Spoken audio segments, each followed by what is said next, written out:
ওসমান হাদি বাংলাদেশের একজন জননেতা, যুবকদের আইডল যিনি, বলিষ্ঠ কণ্ঠস্বরে সত্য কথাগুলো যিনি বলেন, আমার প্রিয় ভাই ওসমান হাদি, তাকে আজকে গুলিবর্ষণ করা হয়েছে। যারা আন্দোলন করে দেশ থেকে স্বৈরাচারকে দিল্লিতে পাঠালো, এই দেশকে স্বৈরাচার মুক্ত করলো, আজকে তারাই নিরাপদে নাই, কারণ তারা ভালো মানুষ।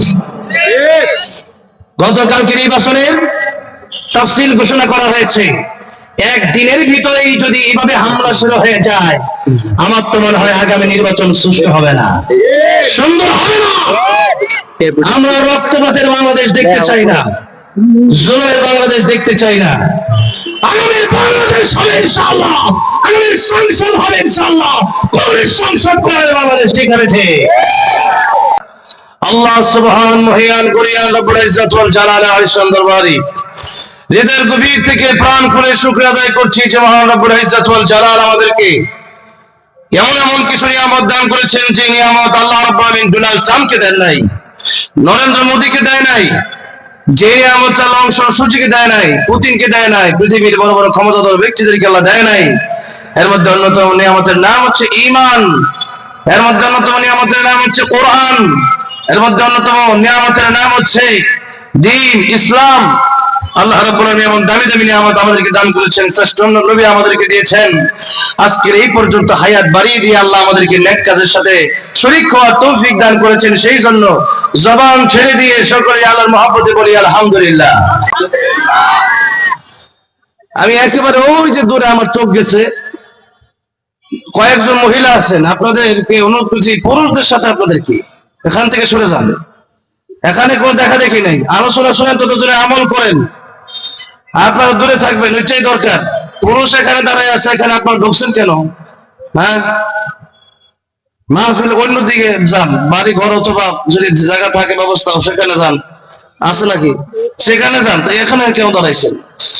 আচ্ছা, যাই হোক, যারা দাঁড়ায় আছি তারাও যদি একটু বসে যায় মেহেরবানি করে, তাহলে পরিবেশটা সুন্দর হয়। হ্যাঁ, রহমতের বাগান, আল্লাহ নবীর ভাষায় এটা হচ্ছে জান্নাতের বাগান। এই জান্নাতের বাগানে আসতে চায় না কারা কারা? হ্যাঁ, সবাই চলে আসেন ইনশাআল্লাহ। অল্প সময় আলোচনা হবে। আসলে অনেকগুলো প্রোগ্রাম আজকে, আবার সেই টাঙ্গাইলে যাব, আবু হানিফ মাহমুদের সাথে আমাকে অত্যন্ত মহব্বত করেন, লম্বা সময় ওনার সাথে আমার সম্পর্ক। তো হুজুর বলেছেন, তাই একটু দোয়া নেওয়ার জন্য আসছি। অল্প সময় কথা বলবো, এরপরে ইনশাআল্লাহ হুজুর চলে আসবেন, আধা ঘন্টা কথা বলবো। তো যতক্ষণ কথা বলবো, আল্লাহ আমাদেরকে সকলকে, আমাকে ইখলাসের সাথে বলা, আপনাদেরকে নেক আমলের নিয়তে শোনার তৌফিক দান করেন, জোরে বলেন আমিন। সূরাতুত তাহরিম আয়াত নাম্বার 6 এর প্রথম অংশ আপনাদের সামনে তেলাওয়াত করেছি। পুরো আয়াত তেলাওয়াত করি নাই, কারণ পুরো আয়াতের কথা বলা অনেক লম্বা হয়ে যাবে, তাই একেবারে সংক্ষিপ্ত। আর যে আয়াতটা যতটুকু তেলাওয়াত করেছি, এতটুকু যদি আমরা মেনে নেই, আমাদের জীবন সফল কাম হয়ে যাবে, আমাদের জীবন সফল হয়ে যাবে। আল্লাহ বলেছেন, ইয়া আইয়ুহাল্লাযীনা আমানু, হে ঈমানদারগণ, হে মুমিনগণ, হে বিশ্বাসীগণ, তোমরা যারা ঈমান এনেছো, তোমরা যারা আল্লাহকে বিশ্বাস করো, তোমাদেরকে ওয়াজ করি, তোমরা জাহান্নাম থেকে বাঁচো, পরিবারকে জাহান্নাম থেকে বাঁচাও। আল্লাহ ঈমানদারকে বললেন কেন, কাফেরকে বললেন না কেন?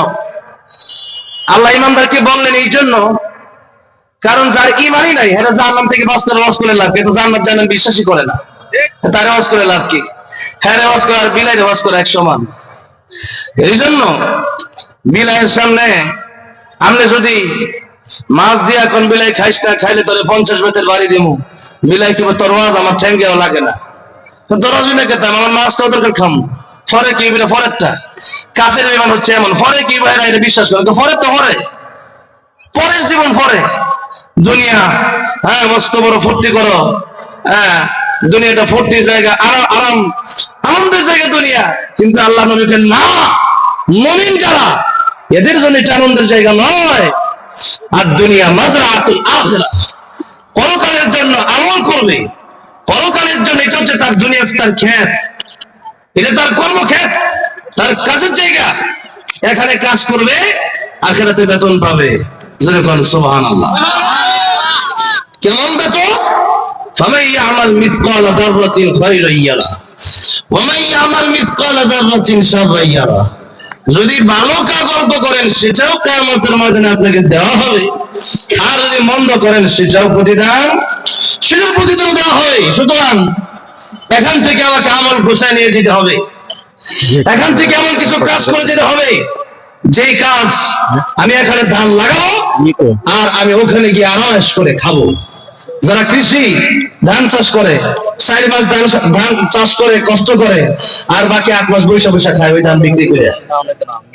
দেখবেন সিজনের সময় অনেকেই অনেক কিছুর ব্যবসা করে, বিভিন্ন সবজির ব্যবসা করে।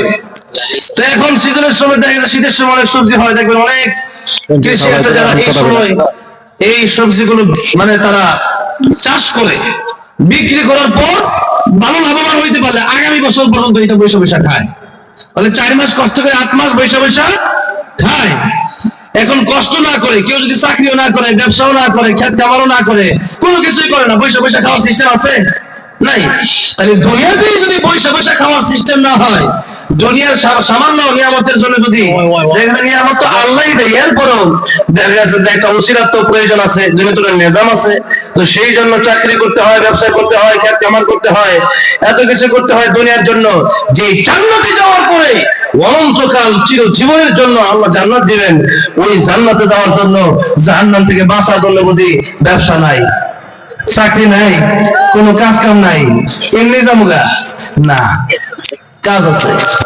তাহলে যদি আমরা জান্নাতে যেতে পারি নেক আমল করে গুনাহ থেকে বেঁচে, তবেই জান্নাতে যাওয়া সম্ভব। আল্লাহ কয় কোরআন যদি তোমরা মেনে নাও তাহলে তোমরা জান্নাতে যেতে পারবা, কোরআনের আমল যদি তোমরা করো তাহলে জান্নাতে যেতে পারবা। এবার আসুন, তাহলে আমরা জাহান্নাম থেকে বাঁচবো কিভাবে আর জান্নাতে যাব কিভাবে? জাহান্নাম থেকে বাঁচবো কিভাবে আর জান্নাতে যাব কিভাবে? তো জান্নাতে যদি এই যে আলোচনা শোনানো হচ্ছে যে জাহান্নাম থেকে বাঁচতে হবে, জান্নাতে যেতে হবে, এই আলোচনা শোনার পরেও যদি আপনার যদি ভিতরে যদি ওয়াজটা এফেক্ট না করে, যদি আলোচনা যদি কাজে না আসে, তাহলে কিয়ামতের ময়দানে আপনি জাহান্নামে যাওয়ার পরে আপনাকে প্রশ্ন করা হবে। আল্লাহ বলেন সূরা মুলক, আল্লাহ বলেন সাআলাহুম খাযানাতুহা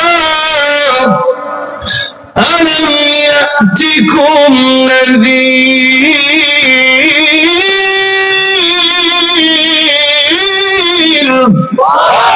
قالوا بلى قد جاءنا نذير।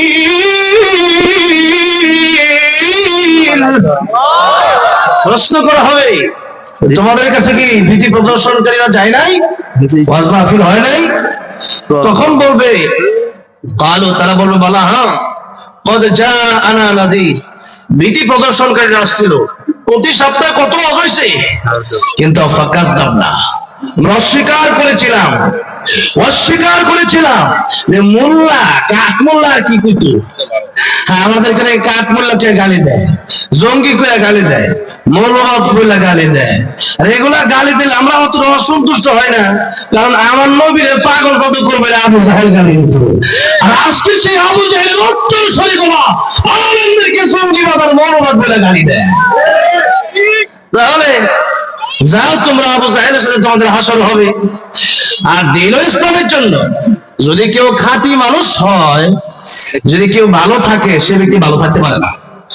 যদি কেউ ভালো কাজ করতেছে, ভালো কাজ করতে পারে না।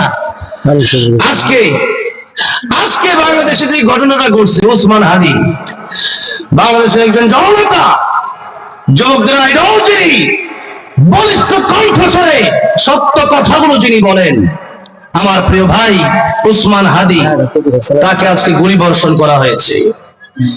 যারা আন্দোলন করে দেশ থেকে স্বৈরাচারকে দিল্লিতে পাঠালো, এই দেশকে স্বৈরাচার মুক্ত করলো, আজকে তারাই নিরাপদে নাই, কারণ তারা ভালো মানুষ। গতকালকে নির্বাচনের তফসিল ঘোষণা করা হয়েছে, একদিনের ভিতরেই যদি এভাবে হামলা শুরু হয়ে যায়, আমার তো মনে হয় আগামী নির্বাচন সুষ্ঠু হবে না, সুন্দর হবে না। আমরা রক্তপাতের বাংলাদেশ দেখতে চাই না, জুলুমের বাংলাদেশ দেখতে চাই না। আগামী বাংলাদেশ হবে ইনশাআল্লাহ, আগামী সংসদ হবে ইনশাআল্লাহ, কোন সংসদ করে বাংলাদেশ ঠিক হবে। মানুষ সেই জন্য এখন তাদের জীবনকে বিদায় দিতে রাজি আছে। আজকে সত্য কথাগুলো যারা বলে, কয়েকদিন আগে একজন ব্যারিস্টার, তাকে হামলা করা হলো, আজকে আবার ওসমান হাদী সাহেবকে হামলা করা হলো।